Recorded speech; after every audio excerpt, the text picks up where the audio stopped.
Olá, pessoal. Eu sou Mayara Fabre, idealizadora do Relato de Empreendedor. Hoje eu estou aqui com o Vitor Hugo Cruz. Ele é sócio fundador da Vela Bikes. Eles produzem e vendem bicicletas elétricas.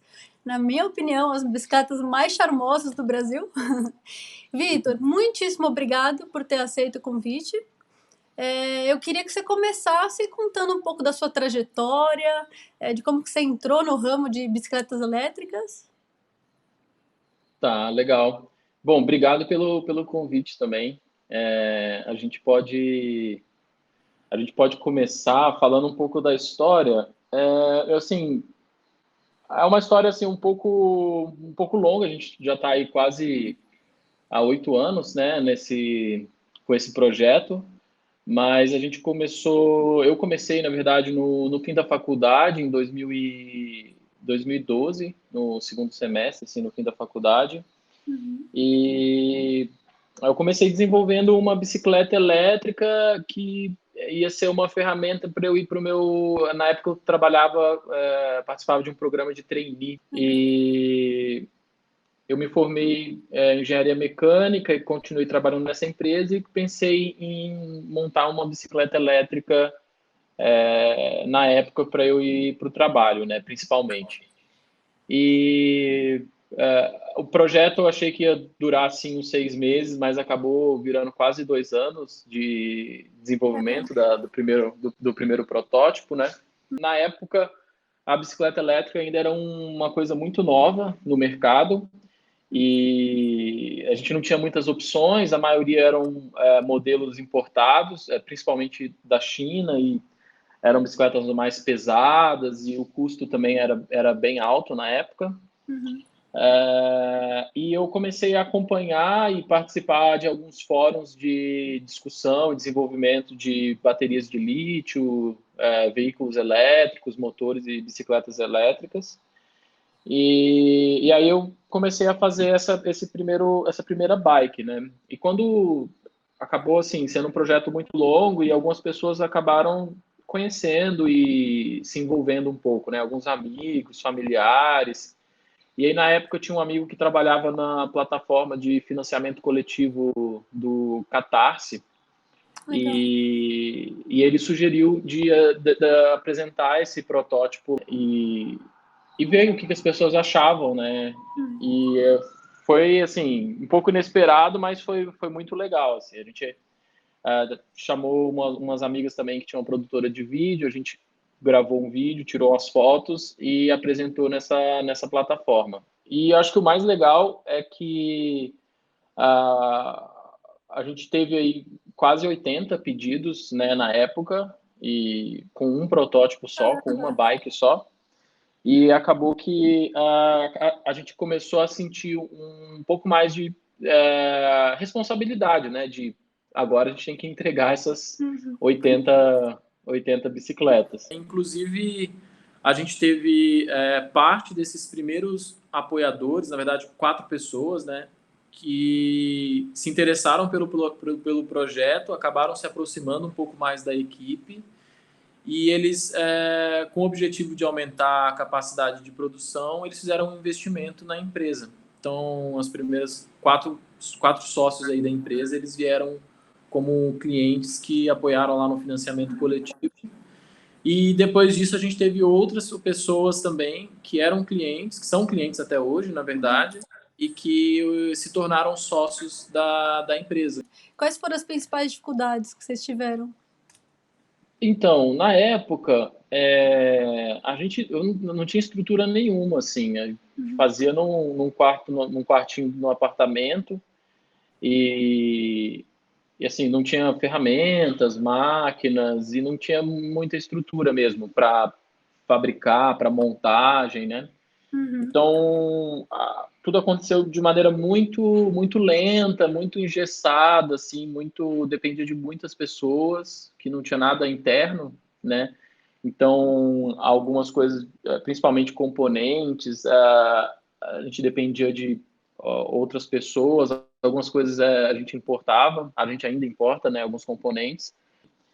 Aí, logo depois do financiamento coletivo, essa dificuldade, na verdade, ela acabou sendo transferida para a capacidade de produção e entrega das 80 bikes. Mas, assim, a gente sempre teve... Acho que todo empreendedor no Brasil tem muita dificuldade com as burocracias e certificados e documentos de importação, para radar de importação. A parte de tributos também sempre foi muito imposto, né? Sempre foi muito complexo e muito difícil a gente conseguir medir direitinho e então assim, eu acho que é mais de maneira geral está relacionado com a parte burocrática e não tão técnica. Você comentou agora sobre importação e sobre fornecedores estrangeiros, né? Pelo que eu sei, me corrija se eu estiver errada, vocês têm esses fornecedores, os principais é China e Coreia do Sul, certo? Isso, a gente tem fornecedores na Ásia, de China, Coreia do Sul e Taiwan, que faz parte também da China. Na época, a gente dependia muito mais desses fornecedores, né, para os componentes. Hoje, já quase metade da bike a gente consegue ou produzir dentro da nossa fábrica, ou a gente conta com fornecedores aqui no Brasil. Eu ia te perguntar o como eles influenciam no negócio de vocês e na nossa atual situação com o coronavírus e tudo mais, como eles estão impactando o negócio de vocês?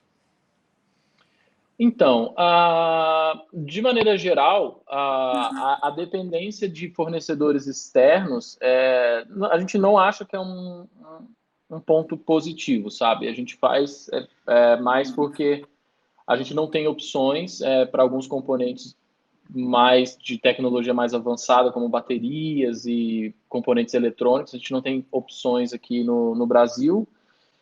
Mas a gente não acha, querendo ou não, essa dependência, ela também engessa um pouco o nosso desenvolvimento, sabe? Porque é um processo longo, demora meses, 4, 5, 6 meses até a gente receber os componentes, e antes a gente dependia mais disso, né?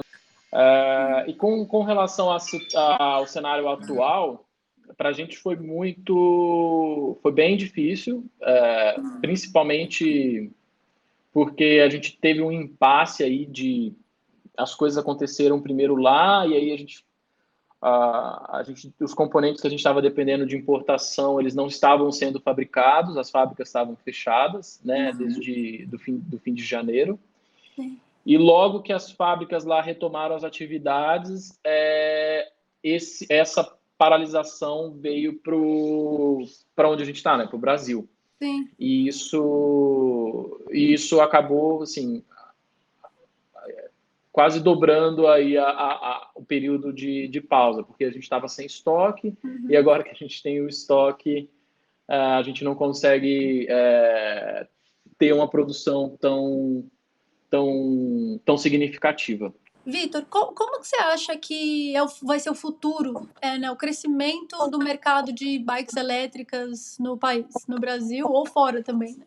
O Brasil ainda está num estágio muito, muito inicial, mas a gente vê que aqui, pelo menos, o pessoal já tem adotado algumas políticas de investimento em infraestrutura, as empresas estão começando a dar benefícios para os funcionários, estilo de outras empresas também. Então, com certeza é uma tendência global, e principalmente nas grandes cidades, né? Aqui em São Paulo a gente consegue ver. Mas o mercado, assim, para ser mais específico, de maneira global, ele tem crescido cerca de 30% ao ano, o número de bicicletas elétricas. E na Alemanha já estão sendo vendidas mais de 1 milhão de unidades por ano. Né? E aqui no Brasil a gente está aí na casa de 30 mil unidades. Então, um país que é maior, mas ainda representa 3% aí de vendas que a Alemanha que tem acontecido na Alemanha, por exemplo, né? Então, acho que o potencial é muito grande, né? É muito forte, porque além de ser uma bicicleta e trazer todos os benefícios de trânsito, de saúde e ser mais eficiente que os carros, o fato de ser elétrica traz esse potencial maior aí de locomoção e uso da ferramenta. Então, nos últimos anos o crescimento foi bem forte, assim, a gente teve sempre um pouco, até dificuldade de entregar as bikes num prazo curto, mas o legal é que no ano passado a gente também começou a migrar um pouco mais a nossa comunicação e a operação de vendas e apresentação da bike para o meio digital e online. Então, a gente, para você ter ideia, o nosso site, em 2018, as vendas no site representavam cerca de 5% só, né? E em 2019 esse número aumentou para 70% quase. Caramba. Então, a gente teve esse aumento grande porque no ano passado a gente investiu bastante num site novo, numa experiência mais legal de montagem da bike e na divulgação também para esse canal. E eu acho que isso foi uma das coisas que ajudou bastante a gente nessa fase de agora, né? Porque a gente tem aí as lojas físicas que a gente tem em São Paulo e Curitiba, elas estão fechadas, mas o site ele tem funcionado normalmente.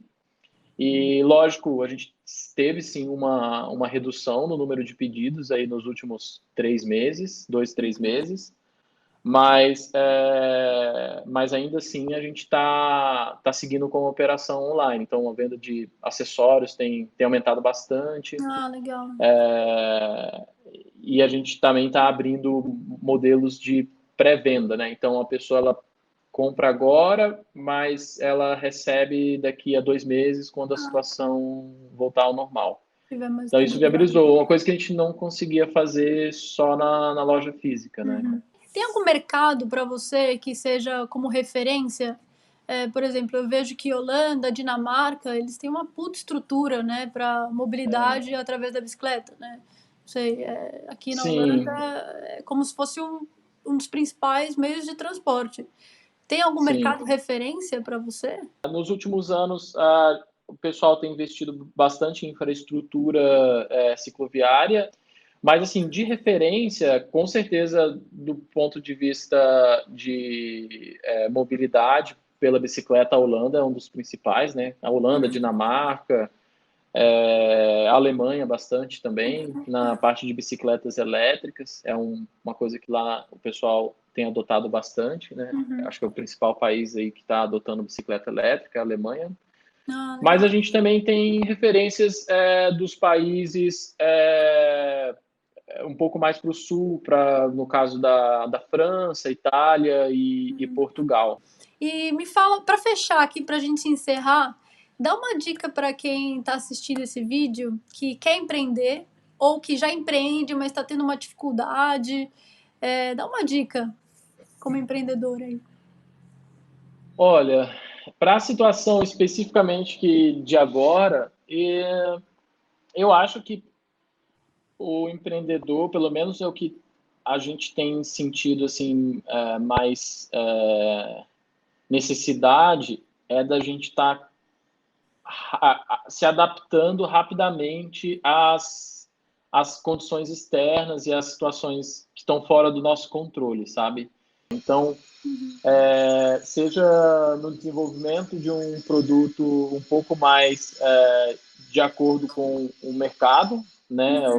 Se a gente está, por exemplo, numa situação de crise financeira, agir rapidamente para oferecer alguma opção mais acessível financeiramente, né? Seja no modelo de negócio também.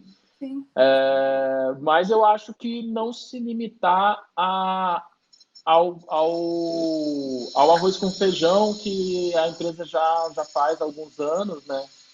Então, por exemplo, agora uma das medidas que a gente tomou e que tem funcionado muito bem é que agora na fábrica a gente está fabricando máscaras né, de proteção. Uhum. E isso tem ajudado bastante a gente a manter a equipe, manter as contas em dia, né? A gente, mesmo com a redução aí um pouco dos pedidos e das vendas das bikes. Então a gente mudou completamente, assim, em questão de 2 semanas e tem ajudado bastante. Então talvez a dica seja essa, assim, de não se limitar a quão flexível você ou como empreendedor, ou com a empresa para se adaptar rapidamente, tentar se adaptar rapidamente aí às necessidades. Vitor, muitíssimo obrigada, de verdade. Queria dizer que eu adoro a vela, mesmo, porque tive a experiência, como eu falo, ela é super estilosa. Quando eu usava aí no Brasil, toda semana tinha alguém me parando, perguntando sobre ela, e mudou um pouco a minha vida também. E desejar muito sucesso para vocês aí, não só nessa Legal. situação, mas em geral, muito sucesso. Obrigado, Mayara, também. De novo, obrigado pelo convite, tá? E parabéns pelo trabalho aí que vocês têm feito. Imagina, obrigada. Viu?